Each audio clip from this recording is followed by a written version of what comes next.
दोस्तों बनारस पुलिस बात करती है 5 पॉइंट और नारी शक्ति की, लेकिन यहाँ पर जो है नारी शक्ति के साथ ही फ्रॉडगिरी की गई है। मैं बता दूं दोस्तों कि ये मामला बनारस के दो नामी लोगों से जुड़ा है। पहला नाम आता है वन प्लेस ग्रुप का, जिनके बारे में बहुत सारी चर्चाएं हैं। कहा जाता है कि इन्होंने बहुत बड़े बड़े जो है फ्रॉड किए हैं और इनके ऊपर काफी सारे मामले भी चल रहे हैं। आज की डेट में ये जो है डिस्प्यूटेड पर्सन माने जाते हैं। हम यहाँ पर जो है दोस्तों कुछ सिक्योरिटी रीजन हमारे साथ जो है महिलाएं हैं, लेकिन मैं इनका चेहरा आपको नहीं दिखाऊंगा क्योंकि मामला कॉम्प्लिकेटेड है, बड़े लोगों का मामला है, तो चेहरा मैं ब्लर कर रहा हूं। लेकिन इनसे मैं बात करूंगा और आपसे समझाऊंगा कि आखिर में मामला क्या है। तो आंटी जी आप निश्चिंत रहिए, चेहरा आपका नहीं जाएगा, लेकिन थोड़ा सा हमारी जनता को बताइए कि मामला है क्या। ये जी मामला ये है 2012 में मेरे जेठ मेरे पति ने रणविजय सिंह वन प्लेस के साथ एग्रीमेंट किया था कि 5 साल में बिल्डिंग तैयार करके देंगे और 40-60 का बंटवारा होगा, जिसके लिए बाकायदा 80 पेज का एक डीड तैयार हुआ था। 5 साल बाद उन्होंने कुछ रीजन इधर उधर करके नहीं बनाया, फिर धीरे धीरे वो कुछ ना कुछ रीजन बना के इधर उधर टालते रह गए। आज तक 2025 आ गया, काम कहीं नहीं हुआ। पिछले मई में 2025 मई में हम लोग को अचानक से पता चला, मई लास्ट में, कि इन्होंने किसी को रजिस्ट्री कर दी है। जब उनसे हम लोगों ने बात की अग्रवाल जी से, तो उन्होंने बताया कि हाँ ऐसा है कि मेरे साथ मतलब मुझे रजिस्ट्री कर दी गई है। तो हम लोगों ने पूछा कि आपने कैसे करवाया, तब वहां से उन्होंने ही हमें 50 रुपया का वो नोटेरियल दिखाया, 50 रुपये की नोटरी पे जो फर्जी सिग्नेचर करके इन्होंने बंटवारा दिखाया था, वो भी हमें पता नहीं था, वो अग्रवाल जी ने बताया कि हमें तो ये दिखा के रजिस्ट्री की गई है। तो हम लोगों ने पूछा अगर ये दिखा के रजिस्ट्री की गई तो क्या आपका हक नहीं था कि आप प्रथम पक्ष से आके मिले? रणविजय सिंह का नाम अपने आप में डिस्प्यूटेड है और ये प्रॉपर्टी इतने रणविजय सिंह वन प्लेस वाले वही दोस्तों जिनको मैं बताया कि ये पहले से ही डिस्प्यूटेड पर्सन है। ये एग्रीमेंट उनकी वाइफ ऋचा सिंह के नाम से हुई है, मेन तो वही है लेकिन डील वो करते हैं। तो हमने उनसे पूछा कि आपने 50 रुपए के नोटरी पे इतनी बड़ी प्रॉपर्टी, करोड़ की प्रॉपर्टी का बंटवारा, आपको शक नहीं हुआ कि एक बार आके प्रथम पक्ष से आप बात करें कि बाकी के जो 40% वाले हैं?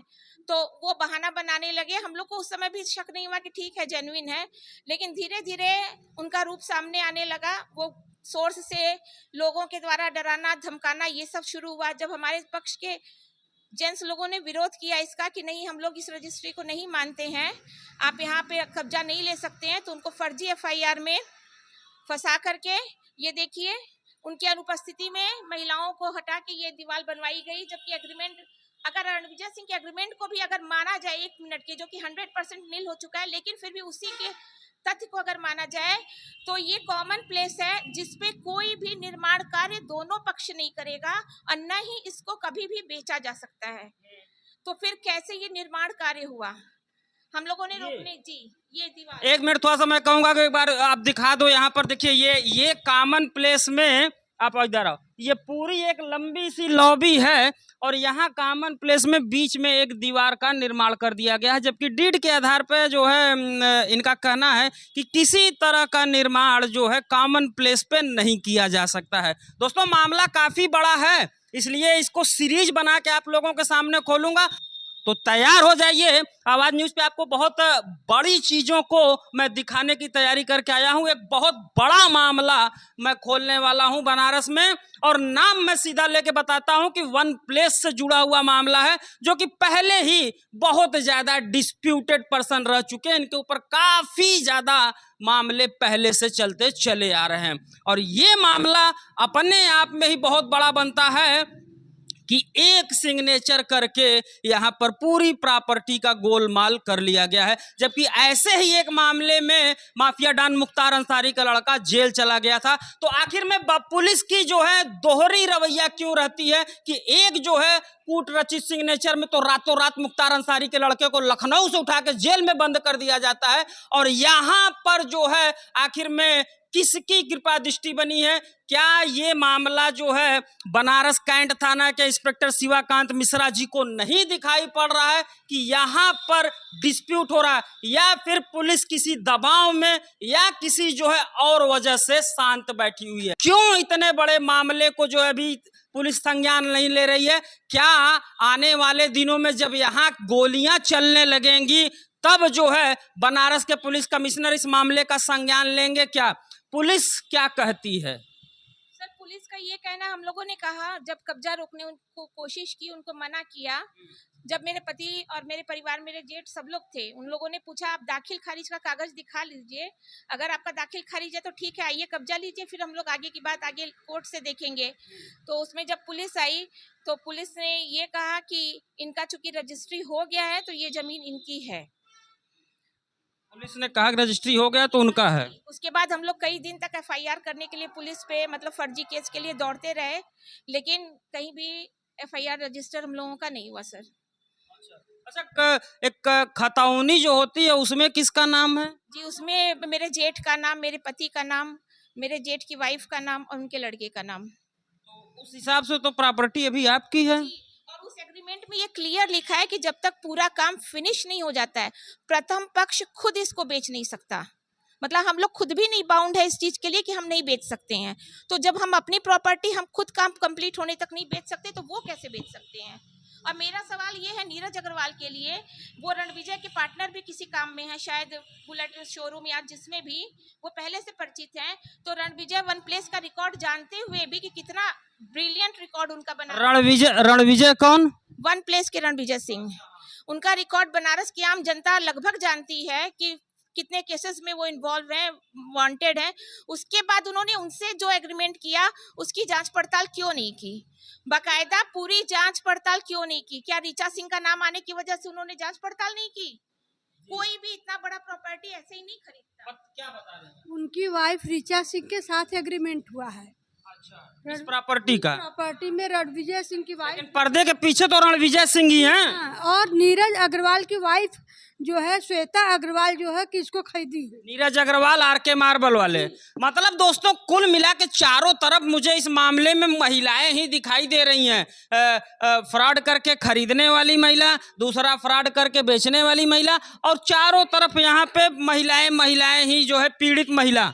मतलब कुल मिला के जो बनारस का चल रहा है कि नारी शक्ति 5.0, तो वो यहीं पर देखने को मिल रहा है पूरी तरह से कि महिलाओं को जो है आगे करके किस तरह से एक डार्क खेल खेला जा रहा है, वो आप देख सकते हो। मैं फिर बता दूं कि प्रॉपर्टी सेंट्रल जेल के पास है, आप आके देख सकते हैं इस प्रॉपर्टी को, और ये बनारस की अच्छी खासी विवादित प्रॉपर्टियों में शामिल होने वाली है। अच्छा, पुलिस के पास आप लोग गए तो जैसा उन्होंने बताया कि पुलिस ध्यान नहीं दे रही है। कोर्ट में आप लोग कुछ अप्लाई किए? जब कोई दिक्कत होता है तो 112 पे फोन करते हैं तो आ जाती है पुलिस।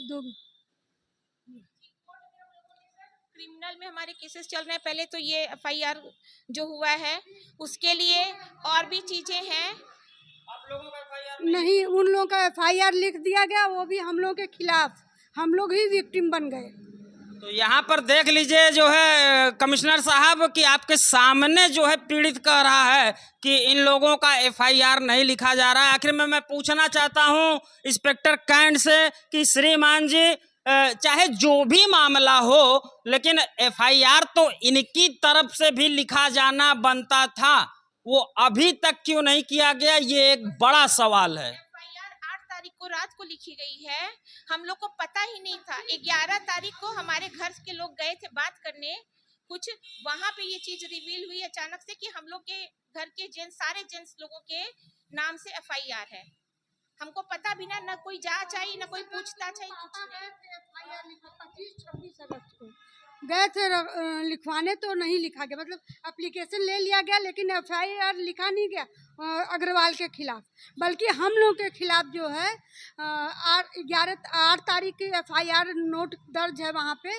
और 11 तारीख को ये लोग गए थे मिलने के लिए, तो वहाँ पे पता चला कि हम ही लोगों के खिलाफ, मतलब हम ही लोग विक्टिम हो गए हैं, हम ही लोग के खिलाफ पीड़ित ही जो है अपराधी हो गया। क्या आंटी जी क्या बता रही हैं? यही बता रहे हैं कि उसमें जेंट्स लोगों के नाम 110 क्या होता है 308 वो वाली धारा लगा के अब घर में जेंट्स रह नहीं रहे। घर के जेंट्स लोगों को फंसा दिया गया है। तो यहाँ पे दोस्तों एक बड़ा मामला बता रहा हूँ आपको, जो है कि देख लीजिए किस तरह से एक बहुत ही सुनियोजित और सोची समझी चाल के तहत महिलाओं को आगे किया गया है। इनके घर के सारे पुरुषों के खिलाफ गंभीर मामलों में मुकदमा लिखवा दिया गया है, वो उपस्थित नहीं है, और धीरे धीरे करके यहाँ पर जो है इस पूरी प्रॉपर्टी को अजगर की तरह जो है अपने अंदर समाया जा रहा है। सबसे बड़ी चीज जो धारा इन लोगों ने एफआईआर करवाई है 110 या जो भी है, उसमें दिखाया है कि गंभीर चोट में ये होता है ना सर, उसको जरा सी खरोच चाहिए सर। तीसरे दिन से यहाँ आके वो खड़ा होके ये सारा निर्माण कार्य करवा रहा है, और मेरे पास अभी आज का और सारी वीडियोस है सर। वो जो धारा में नामित है वो खुद ये करवा रहे हैं सर।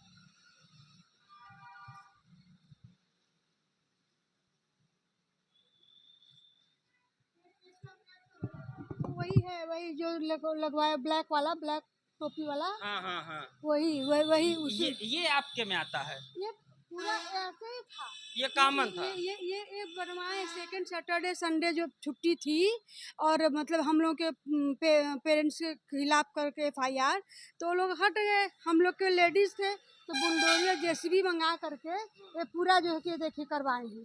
वो दीवार था, पुरानी दीवार देख रहे हैं, और पूरी पुरानी दीवार थी। वहाँ पे देखिए गेट है, वहाँ पे गेट आज लगवाने जा रहे थे, तो हम बुलाए 102 पे 112 पे रुका। सब रुका है। अच्छा ठीक। तो यहाँ पर दोस्तों एक बड़ा मामला देखने को मिल रहा है, और मैं जो है पुलिस से कहना चाहूँगा कि इस मामले को जरा भी हल्के में नहीं लेना चाहिए। और बात करूँगा बनारस के पुलिस कमिश्नर श्री मोहित अग्रवाल से कि श्रीमान जी, सीधा इस मामले में आपको संज्ञान लेने की जरूरत है। कहीं न कहीं इस मामले में लोकल थाना स्तर की हीला हवाली दिखाई दे रही है। महिलाओं का सीधा आरोप है कि इनके फर्जी दस्तखत करके इस प्रॉपर्टी को डिस्प्यूटेड बना दिया गया। वो देखिए इसका सर फूटा है, और ये चौथे या पांचवें दिन का है पिक्चर। क्या इससे कहीं भी बैंडेज तक भी दिख रहा है छोटा सा? ठीक। तो यहाँ पर जो है दोस्तों प्रॉपर्टी को पूरी कूट रचित संरचना बना के फर्जी तरीके से गोलमाल किया जा रहा है, जिसमें महिलाओं का आरोप है कि वन प्लेस के ऑनर रणजीत सिंह और आरके मार्बल की तरफ से ये पूरा मामला रचा गया है, और अरबों की प्रॉपर्टी को कौड़ियों के दामों में गोलमाल किया जा रहा है। तो मैं बनारस के पुलिस कमिश्नर मोहित अग्रवाल से कहना चाहूँगा कि श्रीमान जी, इस वीडियो का संज्ञान लेते हुए इस मामले में एक तगड़ी कार्रवाई जरूर करनी चाहिए। इंस्पेक्टर कैंट से इस मामले में संज्ञान लेना चाहिए कि क्या उन्होंने निष्पक्ष होकर इस कार्रवाई को किया है। और सबसे बड़ी बात दोस्तों कि आखिर में पुलिस ने क्यों नहीं इस मामले की जांच की, जब पीड़ित पक्ष कह रहा है कि उनके फर्जी सिग्नेचर कराए गए हैं, तो न्यूट्रल एक जांच क्यों नहीं की गई? सबसे बड़ा सवाल ये है। अब देखने वाली बात होगी दोस्तों कि ये मामला जो है यहीं पर खत्म हो जाएगा, क्योंकि पीड़ित को हर तरफ से दबाया जा रहा है। इनके ऊपर धमकियां आ रही हैं, माफियाओं की धमकी आ रही है, पुलिस की धमकी आ रही है, मतलब कहीं से इन लोगों को कोई समर्थन और सपोर्ट नहीं मिल रहा है। तो मैं बनारस की जनता से कहना चाहूँगा, ये सारी चीज़ें आप मुझे दे दीजिएगा, मैं चलवा दूंगा, ठीक है। तो मैं बनारस की जनता से कहना चाहूँगा कि जहां बनारस पुलिस नारी शक्ति 5.0 की बात करती है, आप देख लो कि घर की सारी महिलाएं यहाँ पर परेशान हालत में बैठी हैं, और भू माफिया, अब एक बार बात की जाएगी यहाँ से जो है खड़ा होकर उत्तर प्रदेश के मुख्यमंत्री के सपनों को, कि जिन्होंने एक ड्रीम बनाया था कि भू माफियाओं की कमर तोड़ने का, आखिर में उन्हीं के प्रदेश प्रधानमंत्री नरेंद्र मोदी के संसदीय क्षेत्र बनारस में आप देख सकते हो कि किस तरह से भू माफियाओं ने महिला को, नारी शक्ति का उत्पीड़न करके, फर्जी दस्तखत करके यहाँ पर पूरी प्रॉपर्टी को डिस्प्यूटेड बना के कब्जा करना शुरू कर दिया है। तो सबसे बड़ा सवाल, उत्तर प्रदेश के मुख्यमंत्री को सपना को पतीला लगाती जो है बनारस की पुलिस, कब यहाँ पर तगड़ी और एक न्यूट्रल कार्रवाई करेगी? मैं इस मामले में आपको नई अपडेट बहुत जल्द लेके आऊंगा।